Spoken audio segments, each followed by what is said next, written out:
అభివృద్ధిలో మనం పార్టిసిపేట్ చేస్తున్నాము. మన చిన్నోళ్ళం కాదు, కోర్టు పెట్టి బిజినెస్ చేస్తున్నాము. అటువంటి సమస్య పోవాలంటే ఏంటంటే మన యూనియన్ రేపు గవర్నమెంట్ కానీ ఎవరికి కానీ మనం మన ప్రజెంటేషన్ ఇవ్వాలి. మన ఎదురు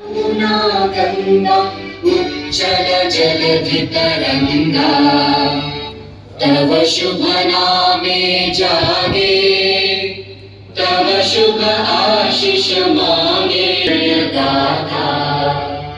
जनगण मंगलदायक जय हे भारत भाग्य विधाता। जय हे जय हे जय जय हे जय जय हिंद। అక్కడ కూడా సక్సెస్ అవుతారు. కొంతమంది ఏమో ఒకే బిజినెస్ సింపుల్గా పెట్టుకుంటారు, but still they make lot of money. డబ్బులు బాగా సంపాదిస్తారు, బిజినెస్ బాగా చేస్తారు.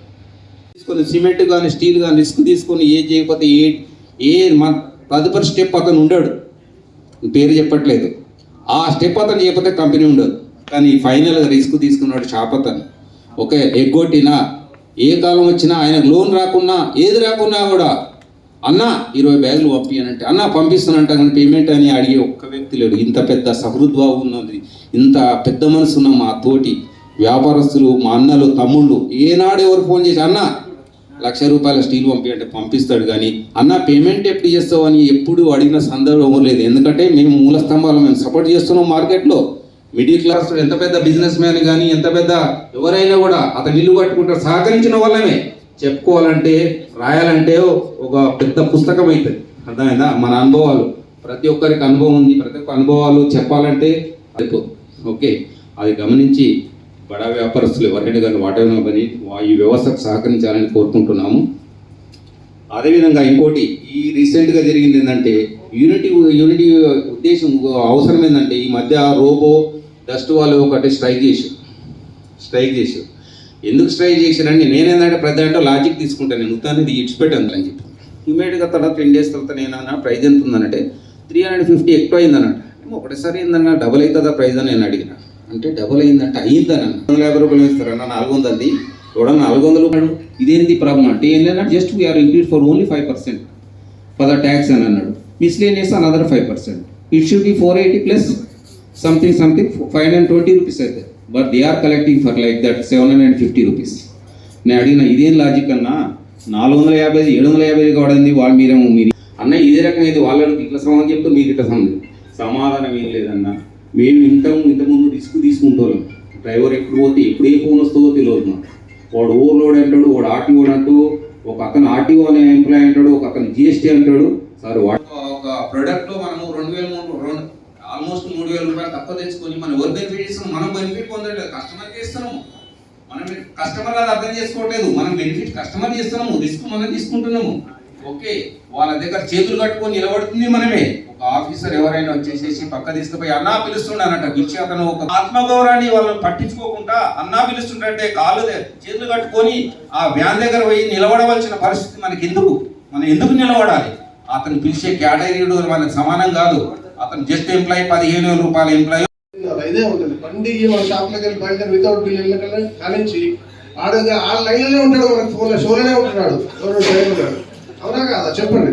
ఆ షోలోనే ఉంటాడు. ఇదే మరి ఉంటాం మనం పోతున్నా కొద్దిగా అల్లోడ్ అయిందా, లాస్ట్ సిమెంట్ బ్యాగ్ అల్లోడ్ అయిందా, లాస్ట్ అల్లోడ్ అయిందా అయ్యే వరకు కూడా టెన్షన్గానే ఉంది.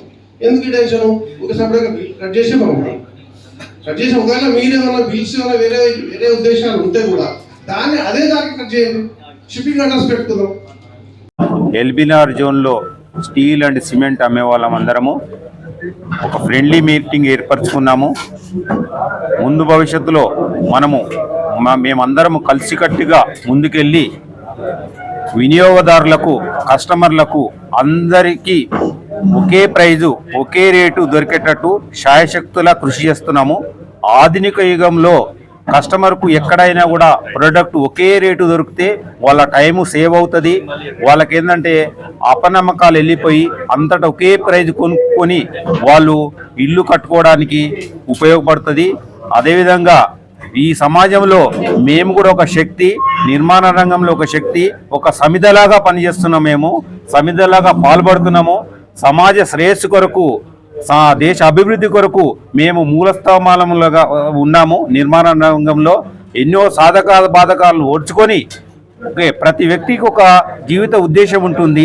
తన జీవితంలో ఏదో ఒకప్పుడు ఇల్లు కట్టుకోవాలి, తన సొంత ఇల్లు ఏర్పరచుకోవాలి అనే ఒక కళ ఉంటుంది. ఆ కళ నెరవేర్చే దాంట్లో మేము ఒక భాగస్వామ్యమైనందుకు చాలా గర్వపడుతున్నాము. అటువంటి దాని కొరకు మా శాయశక్తుల క్రెడిట్లు ఇచ్చేసేసి వాళ్ళకు లోన్లు వచ్చినా రాకున్నా కూడా, వాళ్ళ ఆపత్కాలంలో ఉన్నా కూడా, వాళ్ళకి ఇన్ టైంలో పేమెంట్ రాకున్నా కూడా మేము ముందుండి నడిపించి వాళ్ళ గృహ ప్రవేశం వరకు మేము వెంట ఉండి మేము సహాయకాలు కల్పిస్తున్నాము. దానివల్ల మేము కొన్ని ఇబ్బందులు ఎడుతున్నాము. కొన్ని ప్రభుత్వ రంగ సంస్థల నుంచి కూడా మాకు ఇబ్బందులు ఎదురవుతున్నవి. ఎందుకంటే మేము చేసేది సాఫ్ట్వేర్ జాబ్ కాదు, హార్డ్వేర్ జాబ్. మేము కష్ట నిష్టాలను ఓర్చుపరుచుకొని మా పెట్టుబడిని పణంగా పెట్టి మేము ఉద్యోగం కల్పించుకుంటూ ఎంతోమందికి ఉపాధి కల్పిస్తున్న ఒక పెద్ద సంస్థ. అటువంటి సంస్థ మీద ప్రభుత్వం కూడా దృష్టి కారించి ఈ సంస్థను పైకి తేవడానికి వాళ్ళు తోడ్పడాలి. మేము ఏంటంటే బిల్లులో తెచ్చుకుంటాము. ఎందుకంటే ఒక్కోసారి ఒక్కో దగ్గరికి వెళ్ళి వచ్చేటప్పుడు ఏంటంటే ట్రాన్స్లేషన్ అనేది కొంచెం టైం పడుతుంది. ఎందుకంటే మా దగ్గర సాఫ్ట్వేర్ జాబ్స్ చేసేవాళ్ళు లేరు, సాఫ్ట్వేర్ ఎంప్లాయ్మెంట్ చేసేవాళ్ళు లేరు. ఆ 20-25 వేలు పెట్టుకొని మేము అఫైడ్ చేసే పొజిషన్లో కూడా లేము.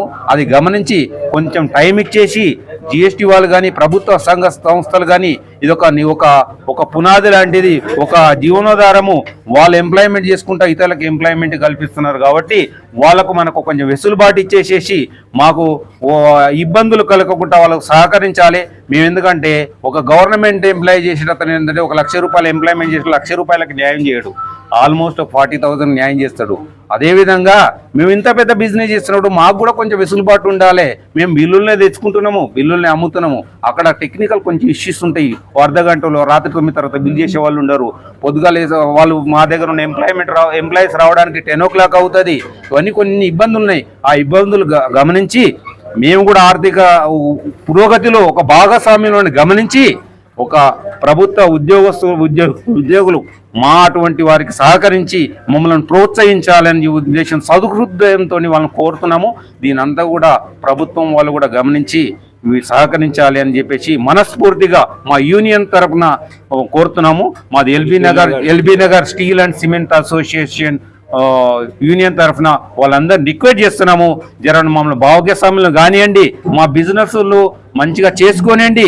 మేము ఆర్థిక వృద్ధిలో మేము కూడా భాగస్వామ్యంలోనూ ఆ విధంగా గమనించి మాకు సహకరించి మమ్మల్ని ప్రోత్సహించవలసిందిగా మనస్ఫూర్తిగా అందరికీ కోరుచున్నాము.